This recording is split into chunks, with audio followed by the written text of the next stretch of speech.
Hello everyone, welcome to super classes 2.0। आज हम लोग आईबीपीएस क्लर्क प्री लेवल के कुछ ब्लड रिलेशन के क्वेश्चंस करने वाले हैं। तो ब्लड रिलेशन में क्या होता है, एक फैमिली ट्री बनती है।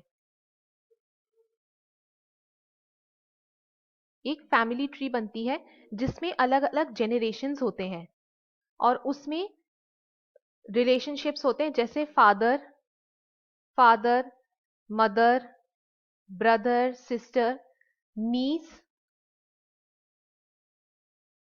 और नेफ्यू, नीस एंड नेफ्यू, फिर अंकल आंट, इस तरीके के रिलेशंस होते हैं। तो सबसे पहले कोई भी अगर मैरिड कपल होगा तो उसको हम, जैसे ए और बी अगर मैरिड कपल्स है तो हम उसको कैसे डिनोट करेंगे, डबल लाइन के थ्रू उसको डिनोट करेंगे। अगर ए और बी सिबलिंग्स हैं तो उसको हम इस तरीके से डिनोट करेंगे, और यहाँ ऊपर एक ब्रांच होगी अगर ऊपर कोई पेरेंट होता है इसके। ठीक है, अगर ए की मैरिज है अगर ई के साथ और बी का मैरिज है एफ के साथ और बी की एक डॉटर है जिसका नाम है जेड। ठीक है, तो जो जेड होगी वो क्या होगा, ई की नीस होगी वो। ठीक है, वैसे ही अगर जेड के साथ इसका एक्स नाम का एक भाई भी होता है जेड का, तो वो कौन हो जाएगा, वो हो जाएगा नेफ्यू, हो जाएगा ई का। वैसे ही वो ए का भी नेफ्यू होगा। मेल्स को क्या डिनोट करते हैं, मेल्स को हम इस साइन से डिनोट करेंगे और फीमेल को हम इस साइन से डिनोट करेंगे। कहीं कहीं पे आपने मेल्स के लिए प्लस और फीमेल्स के लिए माइनस भी देखा हुआ है, बट हम लोग जो है इस वाले साइन को ही यूज करेंगे क्योंकि ये यूनिवर्सल साइंस है। ठीक है, तो हम फर्स्ट क्वेश्चन की तरफ चलते हैं। In a family of 7 members, in a family of 7 members there are 2 married couples.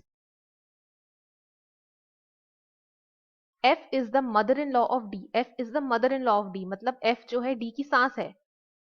F is the mother-in-law of D, मतलब इसका कोई बेटा होगा या बेटी होगी और उससे उसकी D की शादी हुई है। ठीक है, next B is the father of A।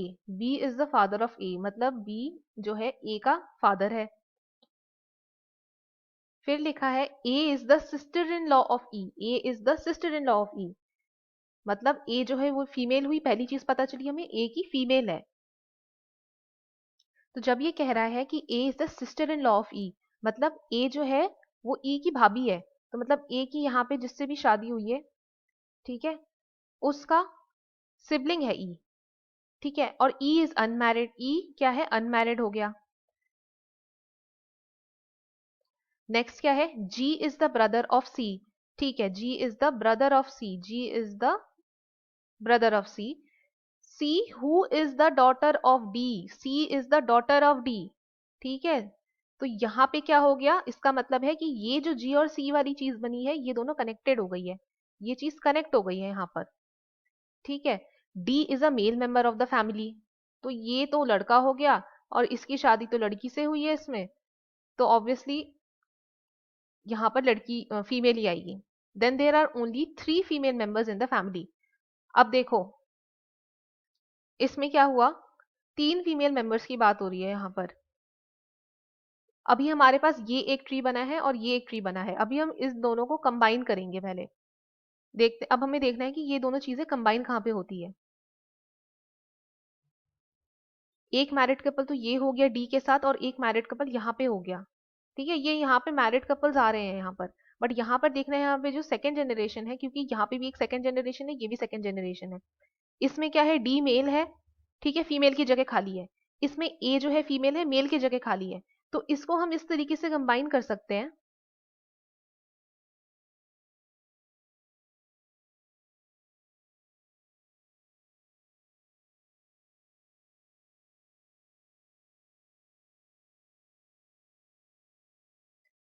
कि यहाँ पे अगर हम ए पुट कर दें इसको, तो फिर ये तो ई हो जाएगा, ई का सिबलिंग हो जाएगा जो कि अनमैरिड है।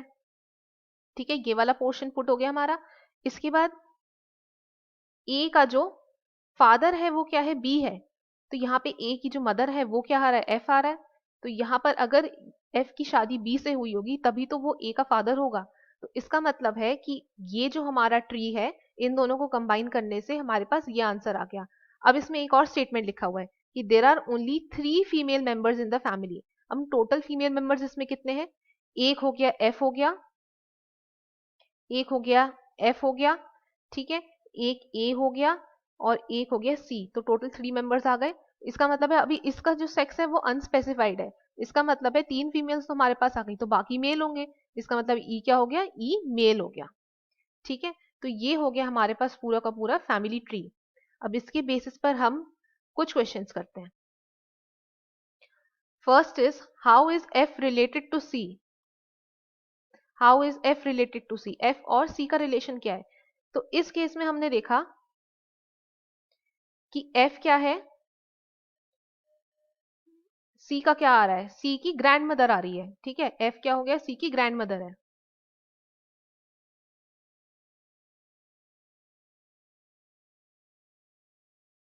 एफ जो हो गया सी की ग्रैंड मदर है, तो आंसर क्या हो गया? Grand mother. नेक्स्ट क्वेश्चन है if H is married to E then how H is related to D? If H is married to E, अगर यहाँ पे कह रहा है कि एच की जो शादी है वो ई से हुई है, ठीक है, अगर सपोज एच की शादी ई से हुई है, ठीक है, then how H is related to D? H related to D कैसे होगा? एच डी से रिलेटेड कैसे होगा? ये क्या हुई? सिस्टर इन लॉ हो गई। ठीक है, तो ये भी हो गया, आंसर आ गया सिस्टर इन लॉ। इसके बाद है how B is related to D? B और डी का रिलेशन क्या है? इस केस में हमने देखा है कि बी जो है क्या है? फादर है डी का। नहीं, बी फादर नहीं है, बी क्या है? फादर इन लॉ है, क्योंकि डी की शादी हुई है इसमें ए से, और ए जो है A is the daughter of F and B. ठीक है, तो इस केस के हिसाब से B is the father in law of D. ठीक है, तो B is related to D, B is the father in law of D. I hope आप सबको ब्लड रिलेशंस के क्वेश्चन समझ में आ गए हैं।